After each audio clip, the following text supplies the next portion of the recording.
Vamos pues con nuestro primer tema, que se llama la ilustración.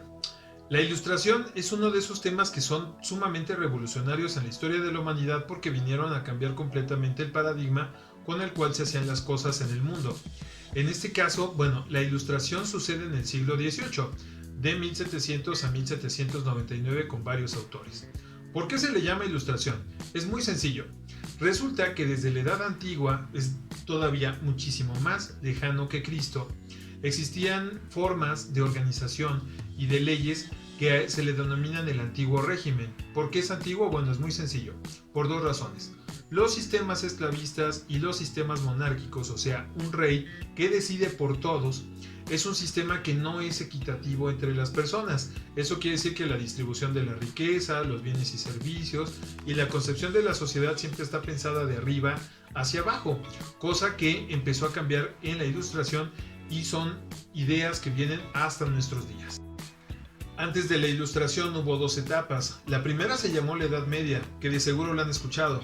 Es esta época donde estaban los caballeros, las armaduras, las espadas y sobre todo el famoso sistema feudal. En el sistema feudal, un señor feudal controla a un montón de personas que son llamadas siervos, y estos siervos trabajan para el señor feudal. Esto duró desde el siglo V hasta el siglo XV. Fue demasiado largo. Por eso es que el antiguo régimen se consolidó durante tanto tiempo. Aparece entonces el siguiente periodo de la historia, que se llama el Renacimiento, a partir del siglo XV, con dos grandes descubrimientos. El primero fue el descubrimiento de América, que para muchos y muchas es un parteaguas dentro de la historia, y obviamente lo es, pero del cual yo les quiero hablar es de la aparición de la imprenta. Johannes Gutenberg en 1440 inventa la imprenta. Ese invento no solamente fue el hecho de poder compartir la información de una manera mucho más rápida, porque antes se hacía a mano, sino que también las ideas explotaron. Las ideas para nosotros probablemente sea algo muy sencillo porque nosotros las podemos compartir rapidísimo, pero para ese momento tú poder conocer algo desde un mapa, un texto o simplemente la opinión de alguien era algo muy complicado. Por eso es que la imprenta vino a revolucionar el pensamiento. Por eso es que el Renacimiento fue tan importante. Esas ideas vinieron a revolucionar el mundo, sobre todo en dos cuestiones muy importantes. Uno, la concepción que el ser humano tenía sobre sí mismo y sobre sí misma. Es decir, durante la Edad Media y el antiguo régimen, un montón de sistemas políticos se basaban solamente en la religión y en la promesa de un mundo celestial y futuro. Pero en este caso, con este gran cambio, se empiezan a centrar sobre el papel que tiene el ser humano dentro de la Tierra. Ese fue el primer cambio. El segundo cambio fue político. Cuando estas ideas se distribuyeron por todas las sociedades europeas, sucedió que las mismas personas empezaron a cuestionar el papel de los reyes y de las reinas. Se empezaron a preguntar por qué una persona se le había conferido ese poder divino y entonces podía decidir por todos. En este caso, tratar de contravenir contra las ideas que se habían forjado desde hace miles de años era una cosa revolucionaria, porque obviamente se iban a proponer sistemas diferentes. Y entonces vamos a ver por lo menos a 4 autores, uno científico y 3 filosóficos, que revolucionaron por completo el campo de lo que hoy conocemos como nuestra realidad, porque sus ideas las trasladamos hasta con nosotros. Y ahora sí, vamos al meollo del asunto. ¿Por qué se llama ilustración?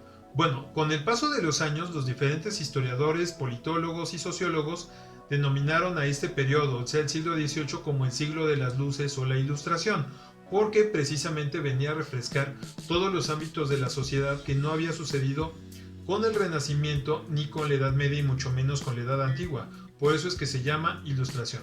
Así que cuando venga el típico examen de admisión y les pregunten sobre el siglo de las luces o la Ilustración, es un sinónimo completamente. Es la misma cosa.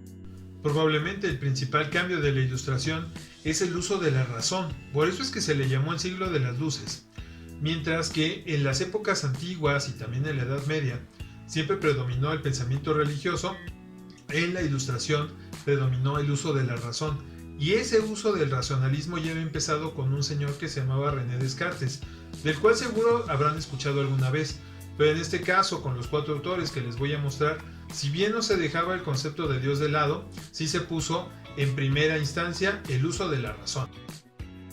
Bueno, entonces vamos con la Ilustración. Como ya les había comentado, la Ilustración es un movimiento cultural. Eso quiere decir que es social, político y también filosófico. Se dio principalmente en dos países que son Francia e Inglaterra desde el siglo XVI, pero tuvo su auge en el siglo XVIII, o sea, 1700-1799. Para quienes no ubiquen a Francia e Inglaterra en el mapa europeo, bueno, pues aquí están. Entonces, recordemos que a este siglo se le dice el siglo de las luces porque se utilizaba principalmente la razón. No es que no la utilizaran antes, sino que más bien se ponía por encima la razón que la religión. Los principales autores entonces de la Ilustración, tenemos que empezar justamente con el más revoltoso de todos, llamado también François-Marie Arouet, pero mejor conocido como Voltaire. Este apodo lo adoptó porque al revés significa revuelta, entonces por eso es que este señor Voltaire fue tan importante. ¿Por qué es necesario mencionar a Voltaire dentro de la Ilustración? Fue la primera persona que, aun y cuando trabajaba dentro de la corte de un rey, se empezó a preguntar precisamente sobre las atribuciones que debía de tener el rey o no. Este señor Voltaire fue un escritor, dramaturgo, filósofo e historiador francés, y su obra más célebre fue El siglo de Luis XIV. La imagen que aparece a la derecha entonces es el rey Luis XIV de Francia y la hizo Voltaire. En este caso, como les decía, Voltaire trabajaba al lado del rey Luis XIV de Francia. Esto es muy importante porque él conocía las entrañas de la monarquía francesa y él se empezó a preguntar por qué el rey tiene la facultad de censurar las ideas de las personas, porque las personas que se atrevían a contradecir al rey y obviamente también a poner en cuestionamiento su autoridad divina, entonces era encarcelado o era asesinado, bueno, encarcelada también o asesinada también, según fuera el caso. Y entonces Voltaire empezó a defender a la tolerancia, porque no nada más no había tolerancia política, sino también no había tolerancia religiosa y tolerancia social.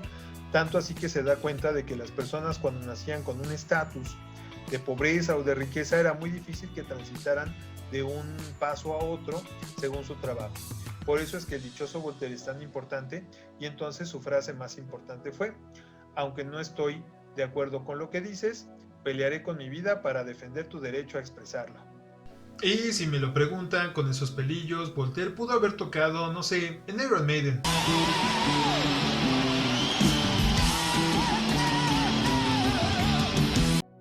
Así que ese fue nuestro primer autor de la Ilustración. Vamos con el segundo. Jean-Jacques Rousseau, o en español Juan Jacobo Rousseau, fue la primera persona que puso en papel por qué la autoridad del rey debe de ser absoluta, por qué es conveniente sino nada más peligroso. Me refiero a esto: cuando una sola persona decide por todos, no necesariamente ve por el bien de los demás, precisamente porque ha nacido con ese estatus de rey. Entonces, Juan Jacobo Rousseau, en sus obras como Pigmalión, El Emilio o de la Educación, y sobre todo en el Contrato Social, es donde pone este tipo de preguntas. También hizo la propuesta de que las personas con la educación tenían que llevar a un nivel más alto a la sociedad, precisamente para poder entender ese contrato. Él es entonces Juan Jacobo Rousseau, para que lo conozcan. Con esa tierna mirada, y no tiene 17 años, fue que Juan Jacobo Rousseau cuestionó nada más la autoridad del rey, sino también la educación de su época.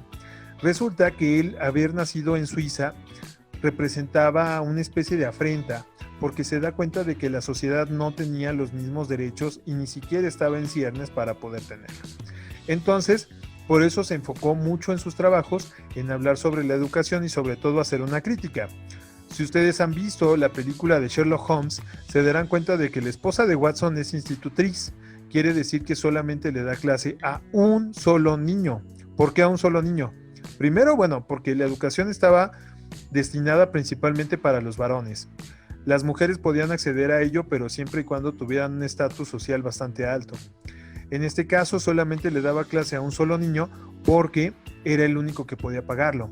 Entonces, la educación es muy importante porque nos previene de enfermedades, porque la sociedad se porta mejor y sobre todo porque podemos desarrollarnos mucho más. Tal es el caso como la ciencia, que venía empujando muchísimo desde el Renacimiento, pero que con la Ilustración tuvo un tremendo auge. Entonces, recapitulando rápidamente, Juan Jacobo Rousseau, de Suiza, escribe el contrato social, donde propone precisamente que las personas debemos de entrar en un diálogo directo para poder llevarnos bien, sobre todo sin los estratos que estaban tan marcados con el antiguo régimen y sobre todo en la monarquía, y vivir así entonces en armonía con ese contrato social.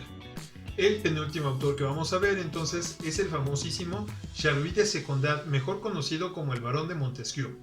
El dichoso Barón de Montesquieu, a pesar de pertenecer a la clase acomodada de Europa y no nada más es obtener un título de nobleza porque era varón, resulta que él empieza a cuestionar precisamente también el poder de los reyes, pero pasa una cosa, propuso un modelo que nosotros utilizamos ahorita, el famoso modelo de los tres poderes, que si bien ya tenía sus orígenes con los griegos y con los romanos, que es la república, Montesquieu lo refinó. Los tres poderes ya saben, el ejecutivo, que es representado por el presidente, el legislativo por las cámaras de representantes, que al menos en México es la de senadores y diputados, y finalmente el poder judicial con una Suprema Corte de Justicia. Charles de Secondat, o sea, el Barón de Montesquieu, es demasiado importante porque su sistema no solamente lo usamos en México, se utiliza en un montón de países y en algunos, aunque son monarquías, también tuvieron que distribuir el poder de esa forma porque precisamente reinventaron el concepto de democracia. Acuérdense, demos pueblo, kratos poder, el poder del pueblo. Ok, entonces para quienes no lo conozcan, él es Charles de Secondat, mejor conocido como el Barón de Montesquieu. Resulta que él como varón, bueno, aquí con su bonita foto de perfil que es muy literal, resulta que nuestro buen amigo Charles de Secondat, o sea el Barón de Montesquieu, él era varón.